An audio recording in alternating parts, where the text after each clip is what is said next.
മുതകിൽ നിന്നും മാറിയിട്ടില്ല എന്ന് എപ്പോഴെങ്കിലുമൊക്കെ സൗകര്യം കിട്ടുമ്പോ ആ ബ്രഹ്മനിലെ പഴയ തള്ളുകാരനോട് ചോദിച്ചാൽ പറഞ്ഞു തരും.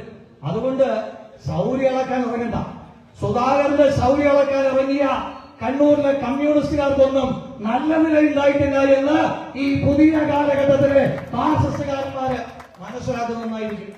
അതുകൊണ്ട് ആ ശൗര്യം അളക്കാൻ നിന്റെയൊക്കെ ഉള്ളിൽ കിടക്കുന്ന ജവാനും പുറത്ത് പ്രസംഗിക്കുന്ന പാക്സിനും കഴിയില്ല എന്ന് കൃത്യമായി താക്കീത് ചെയ്യുവാൻ വേണ്ടിയിട്ടാണ് ഈ യോഗം ഇവിടെ സംഘടിപ്പിച്ചിരിക്കുന്നത്.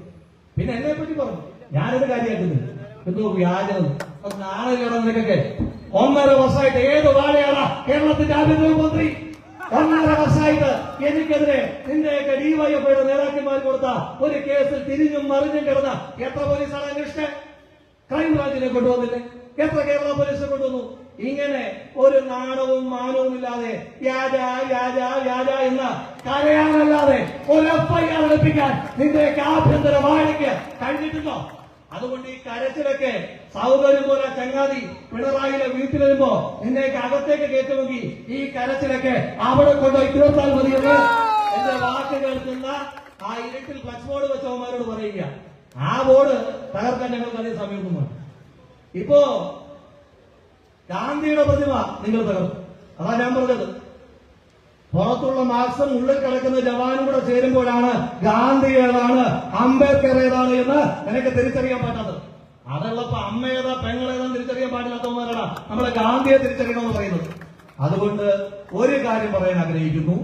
ആ ഗാന്ധിയുടെ സ്തൂപം നിന്ന സ്ഥലത്ത് തന്നെ ശ്രീ കെ സുധാകരൻ തറക്കല്ലിട്ട് അതേ മണ്ണിൽ തന്നെ ഗാന്ധിയുടെ സ്തൂപം സംസ്ഥാന യൂത്ത് കോൺഗ്രസ് കമ്മിറ്റി ഒരുക്കുകയും ചെയ്യും, ഉയർത്തുകയും ചെയ്യും. പ്രിയപ്പെട്ട ഞങ്ങളുടെ പ്രസിഡന്റ് ശ്രീ കെ സുധാകരൻ ആ ഗാന്ധി പ്രതിമ അവിടെ വന്ന് അനാച്ഛാദനം ചെയ്യുകയും ചെയ്യും. നീയൊക്കെ തകർക്കാൻ പറ്റുമെങ്കിൽ തകർക്ക്.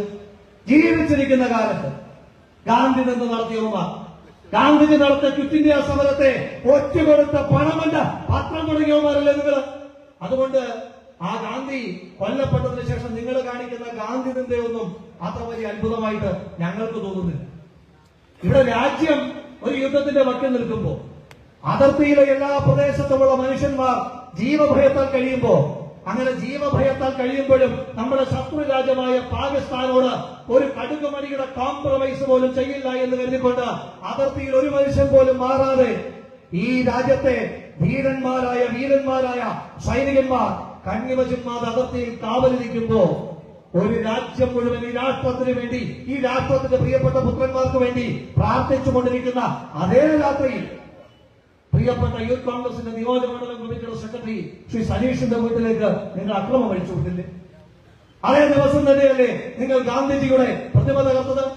എല്ലാം കഴിയുമ്പോ ഞാൻ നോക്കുമ്പോ ഫേസ്ബുക്കിനകത്ത് നമ്മളുടെ ഒരു യൂട്യൂബറും സ്ഥിരമായി ഗുണവധികാരം അടിക്കുന്ന ഒരു സെക്രട്ടേറിയറ്റ് മെമ്പർ, ഒരു മുൻ MLA, അയാൾ വന്നിട്ട് പറയുക, അയ്യോ യുദ്ധമൊന്നും പാടില്ല, ഇത് മാനവരാശിക്ക് നല്ലതല്ല, രക്തം ചൊരിയാൻ പാടില്ല. ആരാ പറയുന്നത്? ഇവരുടെ ഒരു യൂട്യൂബർ, പ്രമുഖരായ യൂട്യൂബർ. അയാൾ പറയുകയാണ് രക്തം ചൊരിയാൻ പാടില്ല, മനുഷ്യ സ്നേഹത്തെ പറ്റി